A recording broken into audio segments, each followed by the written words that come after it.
എങ്ങനെ പോകുന്നു രാഷ്ട്രീയ ജീവിതമൊക്കെ? രാഷ്ട്രീയം വളരെ സജീവമായിട്ട് സുഖമായിട്ട് മുമ്പോട്ട് പോകുന്നു. ചൂടോടുകൂടി തന്നെ പോകുന്നു. ചൂടോടുകൂടിയും വളരെ നല്ല പ്രതീക്ഷയോടുകൂടി മുമ്പോട്ട്. കോഴിക്കോട് ആർക്കാ സാധ്യത? കോഴിക്കോട് MK രാഘവൻ വിജയിക്കുമോ? കരീം കാക്ക വിജയിക്കുമോ? കരീംക ഈ പ്രാവശ്യം വിജയിക്കില്ല. കരീംക ഇത്തവണ പോകും. ഇത്തവണ MK രാഘവനായിരിക്കും അല്ലേ?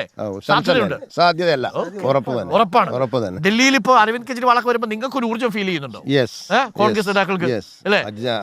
കെജ്രിവാൾ മാത്രമല്ല, ഇന്ത്യയിൽ ഇന്നത്തെ ഒരു അവസ്ഥ, നമ്മുടെ ഈ മാധ്യമങ്ങളൊക്കെ തന്നെ, ദൃശ്യമാധ്യമങ്ങളൊക്കെ തന്നെ വരുന്ന ഒരു ഘട്ടത്തിൽ ഇന്ത്യ മുന്നണിക്ക് വളരെ പ്രതീക്ഷയും അത് ഉറപ്പുമായി. ഓക്കെ, ഇനി നമ്മൾ കോട്ടൂർ പഞ്ചായത്ത് പ്രസിഡന്റിനെ ഇപ്പൊ കണ്ടു. അപ്പൊ ഈ ഗ്രാമത്തെ അടിമുടി മാറ്റാൻ പഞ്ചായത്തിന്റെ പൂർണ്ണ പിന്തുണ ഉണ്ടാവുമെന്ന് പറഞ്ഞു. അപ്പൊ നിങ്ങളുടെ പിന്തുണ ഉണ്ടാവില്ലേ? പഞ്ചായത്തിന് ഈ ഒരു കോട്ടൂർ പഞ്ചായത്തിൽ ഇക്കാലം വരെ നടന്നിരിക്കുന്ന എല്ലാ പ്രവർത്തനത്തിനും ഇന്ത്യൻ നാഷണൽ കോൺഗ്രസിന്റെയും UDFന്റെയും സജീവമായിട്ടുള്ള സഹകരണവും സഹായവും ഉണ്ട്. I appreciate sir. അതാണ് ക്രിയാത്മകമായ പ്രതിപക്ഷം എന്ന് പറയുന്നത്.